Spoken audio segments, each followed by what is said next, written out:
প্রিয় দর্শক ও শ্রোতাবৃন্দ, আমি আজকে আপনাদের সামনে শামসেদ তাবরিজির ভালোবাসার 40টি সূত্র থেকে 10 নম্বর সূত্রটি আলোচনা করব। 10 নম্বর সূত্রটি আলোচনা করার আগে আমি 9 নম্বর সূত্রের একটি ভুল সংশোধন করে নিতে চাই। 9 নম্বর সূত্র বর্ণনা করার সময় এক পর্যায়ে আমি বলেছিলাম রাশিয়ান লেখক ফিওদর মিখাইলোভিচ দস্তয়েভস্কি নোবেলজয়ী লেখক ছিলেন, কিন্তু আসলে তিনি নোবেলজয়ী লেখক নন, কারণ তার মৃত্যুর পরে নোবেল পুরস্কার দেওয়ার ব্যবস্থা চালু হয়েছে। আমি এই ভুলটি সংশোধন করে নিচ্ছি।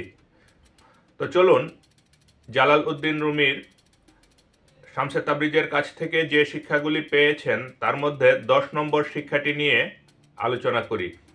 শামসেদ তাবরিজি ভালোবাসার 10ম সূত্রটি বর্ণনা করতে গিয়ে বলেন, যে ধাত্রী সে জানে যে একটা শিশুকে জন্ম দিতে হলে অনেক ব্যথার মধ্য দিয়ে জন্ম দিতে হয় এবং ব্যথার মাধ্যমেই শিশুর জন্মের পথ সুগম হয়, তেমনিভাবে তোমার ভেতরেও একটা নতুন কিছু যখন জন্ম নিবে তখন তোমাকেও একটি তীব্র যন্ত্রণা এবং ব্যথার মধ্য দিয়ে যেতে হবে।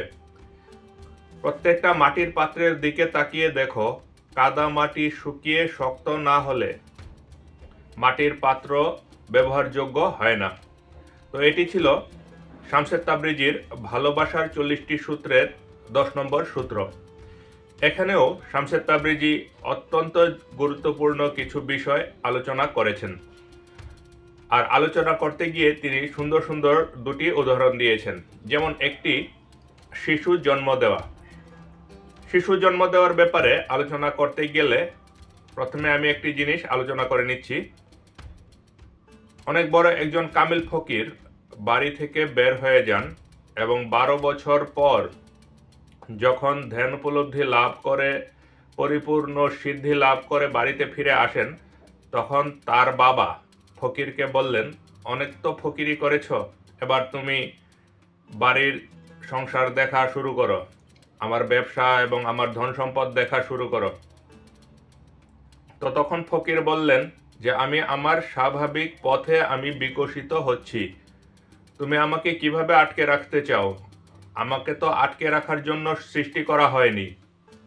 তখন ফকিরের বাবা ফকিরকে বলল, আমি তোমার বাবা, আমি তোমার জন্মদাতা, তুমি আমার মাধ্যমে এসেছো, সেজন্য আমার কথা তোমাকে শুনতেই হবে। তখন ফকির বললেন যে আমি যে 12 বছর বাইরে ছিলাম, সেই 12 বছরে কম করে হলেও 1200 পথ দিয়ে আমি অতিক্রম করেছি। 1200 পথ দিয়ে আমি আজকে আস্তে আস্তে এখানে এসে পৌঁছেছি। সেই 1200 পথ, কোনো একটি পথ যদি না থাকতো তাহলে হয়তো আমার এখানে আসা হতো না, বা এখানে আসার বদলে অন্য কোথাও যাওয়া হয়ে যেত। তো এরকম 1200 পথের মধ্যে তুমিও একটি পথ, তোমার মধ্য দিয়ে আমি এসেছি প্রথমে, তারপর তোমার এই প্রাসাদ থেকে আমি আরেক দিকে গিয়েছি আরেক পথ ধরে। এভাবে যে পথগুলি আমি অতিক্রম করেছি সেই পথগুলির মধ্যে তুমিও একটি পথ।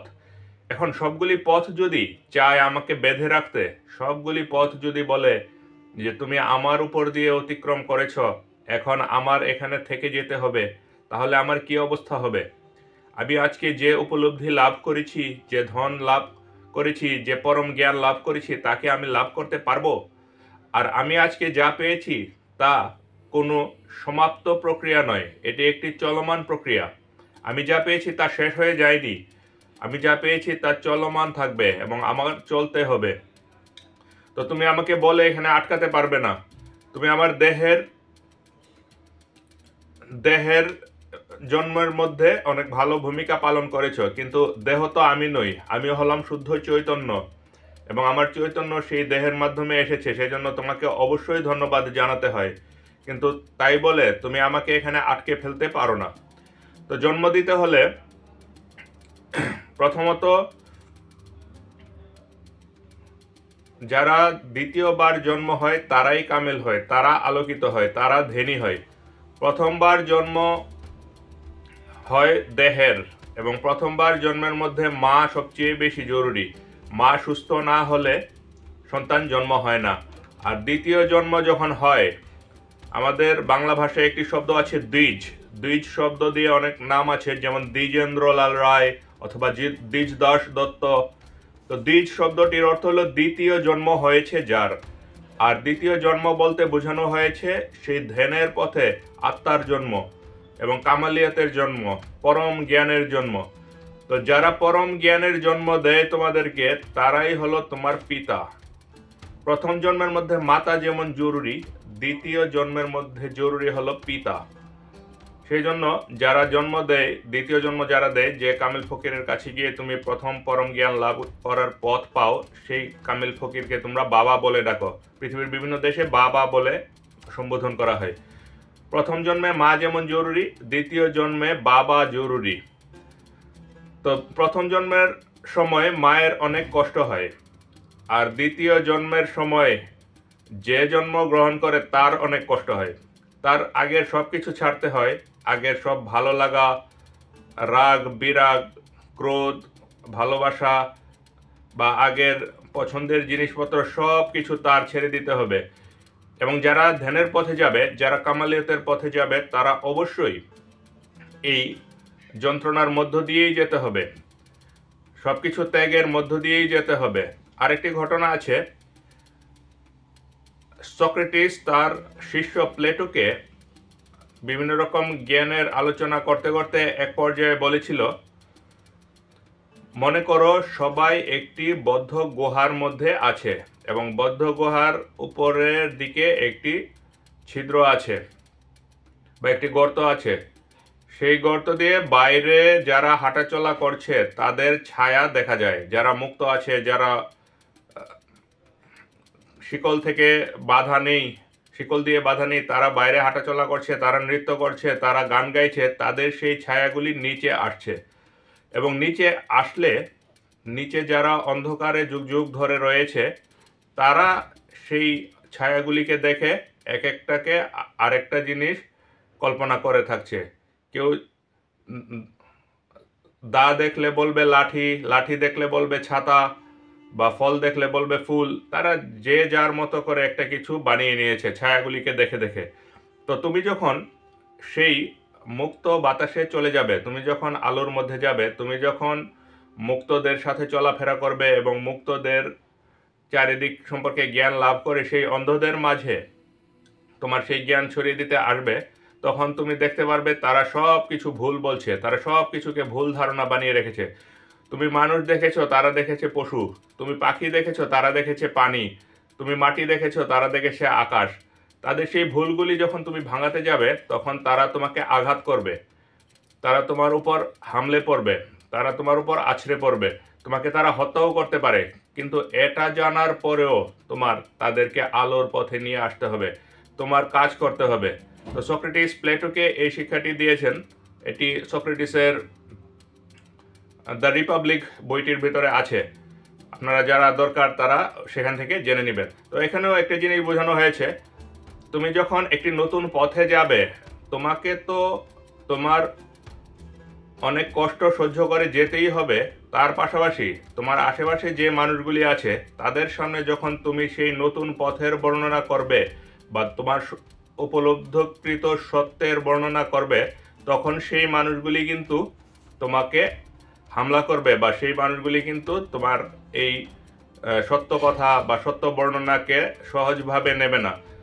তারা তাদের সেই অন্ধকারকে আঁকড়ে ধরে রাখতে চাইবে এবং তোমাকে প্রয়োজন হলে হত্যাও করতে পারবে। তো এই যন্ত্রণার মধ্য দিয়েই তোমাকে যেতে হবে। তুমি আরেকটি ঘটনা আছে, স্কটল্যান্ডের একটি গল্প আমি পড়েছিলাম। একবার এক মহিলা প্রায় 15 বছর একটি অন্ধকার কুঠুরির ভিতরে কারারুদ্ধ ছিল। সে বন্দী ছিল এবং বন্দী থাকতে থাকতে তার চোখের জ্যোতি কমে গিয়েছিল এবং দৃষ্টিশক্তি নষ্ট হয়ে গিয়েছিল।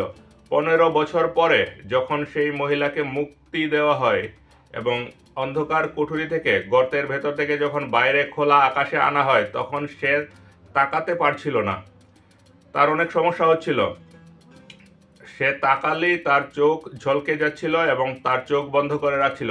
সে তখন চোখ বন্ধ করে চিৎকার করে বলতে লাগলো, আমাকে সেই অন্ধকারে নিয়ে যাও, আমাকে সেই অন্ধকারে নিয়ে যাও, আমি এই আলোর মধ্যে থাকতে চাই না। তো তোমাকেও তোমার জীবনেও ঘটনাটা এরকম ঘটবে। তুমি যখন পরম জ্ঞান লাভ করবে, তুমি যখন পরম আলো লাভ করবে, তখন তোমার চোখ ঝলকে যাবে এবং তোমারও অনেক অসুবিধা হবে। তুমি সেই পরম আলোকে প্রথমেই সহ্য করতে পারবে না। যারা পরম জ্ঞান লাভ করেছে, যারা ধ্যানের মাধ্যমে কামেল হয়েছে, তাদের জীবনীকে যদি তুমি ভালোভাবে পড়ো তাহলে এই জিনিসটা জানতে পারবে। অনেকে পরম জ্ঞান লাভ হওয়ার সময় অজ্ঞান হয়ে গেছে, আবার অনেকে তীব্র জ্বরে আক্রান্ত হয়ে গেছে, আবার অনেকে এমনও হয়েছে যে পরম জ্ঞান লাভ করতে গিয়ে জ্বর হয়ে সে সাথে সাথে মারা গেছে। তো তোমার এই যন্ত্রণার মধ্য দিয়েই যেতে হবে। তোমার এই যন্ত্রণাটা পরম জ্ঞানের জন্য হবে না, তোমার এই যন্ত্রণাটা হবে তোমার বিষয় বাসনা এবং এই সংসারের সাথে তোমার সংশ্লিষ্টতার জন্য। তুমি সংসারের সাথে যত বেশি সংশ্লিষ্ট হবে, তুমি যত বেশি লোভ, হিংসা, অহংকার ও অন্যান্য সকল বাসনা দিয়ে তাড়িত হবে, তোমার যত বেশি লেনদেন, পছন্দ অপছন্দ এবং দলাদলি, জাত, গোষ্ঠী, গোত্র, সম্প্রদায় থাকবে, তুমি সেই নতুন পথে যেতে তোমার যন্ত্রণা তত বেশি হবে।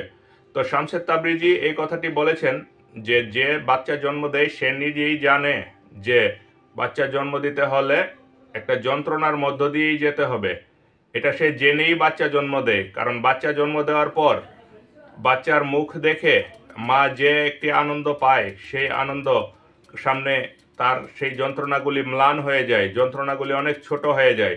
তো যারা কামিল হবে, যারা পরম জ্ঞান লাভ করবে, যারা সেই নৈসর্গিক আনন্দ লাভ করবে, সে পরম আনন্দ লাভ করবে, সে এই পরম জ্ঞানের পথে যাওয়ার আগে যে যে জিনিসগুলি ছেড়ে এসেছে সেই জিনিসগুলি প্রথমে তার কাছে মূল্যবান মনে হলেও পরে যখন পরম জ্ঞান লাভ করে ফেলবে তখন তার ছেড়ে যাওয়া জিনিসগুলি তার কাছে এতই তুচ্ছ মনে হবে যে সেগুলির কথা সে আর স্মরণই করবে না।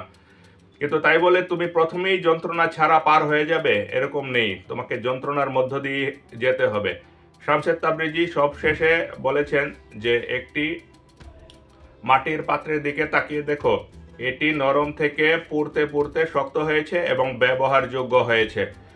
শুধু পুড়তে পুড়তে নয়, শামসেদ তাবরিজি তো এখানে খুব ছোট করে কথাটা বলেছে।